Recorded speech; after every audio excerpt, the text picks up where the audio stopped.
มาอย่างนอกมือกองเนี่ยนอกบ้านเนี่ยมาสัมภาษณ์โอ้โหซื้อมือมาแล้วนี่เห็นงานยังนอกไหมเนาะแม่บอกลูกเป็ดก้อยกินน้อยธรรมดาเนี่ยนะมื้อนี้นะตึกโตวันนี้72น้องเหรอเฮ็ดก้อยนี่นะมันแซ่บๆนี่ตัวที่2ไหมเนาะเป็ด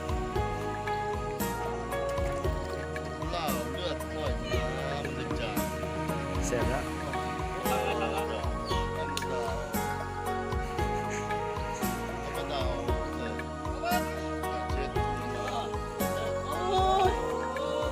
หมอพอดมาแล้ว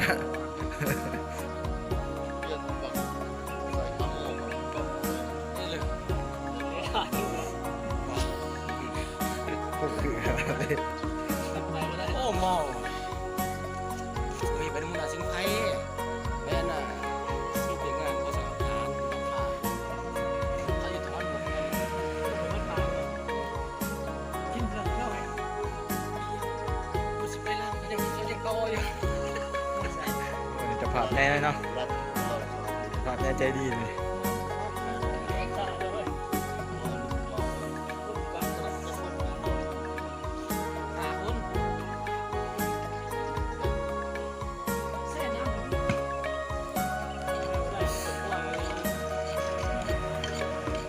จัดปาร์ตี้แรงครับแรงมีงานปาร์ตี้นะแรงแต่ว่างมาเด้อไม่ใช่ป่ะบอกสถานที่ดีว่าไงวะ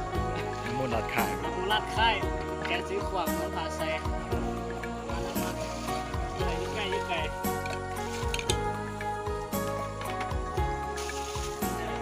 อันนี้ก็นักห้องเนาะนักห้องนักห้องกับมือกองเนี่ยมือกองนะเรียกว่าจัดการนั่งแรงมือขี่บอลยังกันมากมือขี่บอล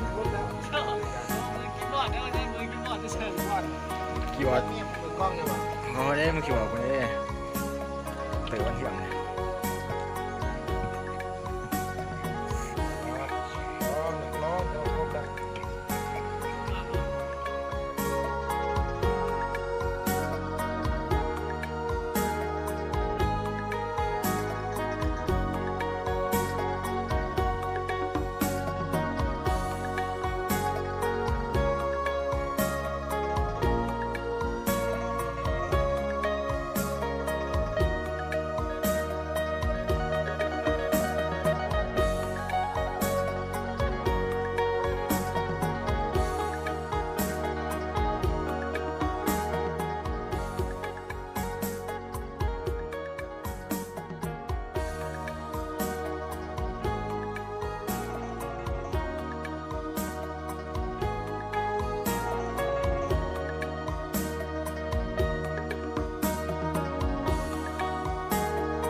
ควันอยู่คนนั่งนั่ง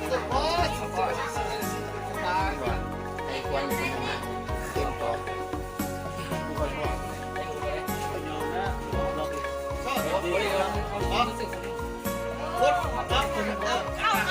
มันสีเขาอยู่ทั้งลูกมาจอกแก้วมาสองจอก เอาไอ้ควันในคนนี้ ถ้าหลวงเจ้ามามากองจะนี่หล่นเลยเอาพอ แม่เลข แม่เอามากองนี่หล่นเอามากอง แม่เสือเมฆเสือหานนะ เฮ้ยแม่แม่แม่น้ำหวานแม่มีเรื่องดีๆนะ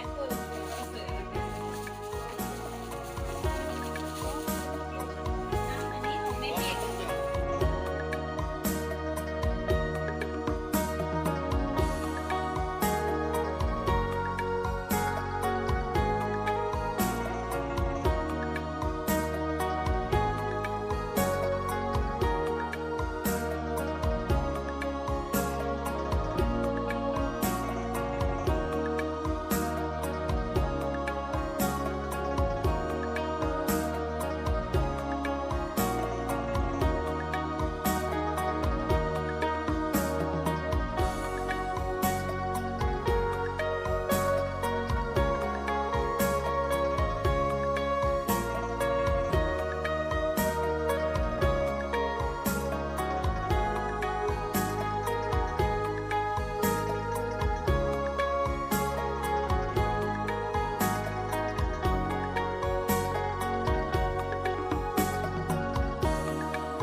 กันนี้นั่นมันนานสร้างลอยลอยไม่ยิ้มแสบตาให้หล่อน้องใครสุราใครอยากน้องใครพี่แต่แสบตะเกียบน้องน้อยมาอยู่เป็นเมียคนทางผู้เกียรอุดหนุนสุราพี่ไก่สองเราได้ตาทางใจอาบาเป็นใจเอาได้สุดใจไอ้เป็นสาวนาตังกดเกิดการทางเข้ามาบังใจกันใจเอ้ยใจน้องต้องสักพันอยากถูกเป็นไปรู้กันห่างกันส่วนนี้คือลาอยากมองขึ้นนะจบน้องรักเด็กกระเทียมน้องไม่ค่อยสบายมองเอาสามาพักใจอยากปกป้องใจซึ่งกันทางอยากอัดปีเป็นนั้นอันนั้นเด้อจากยังเสียงสู้สุดที่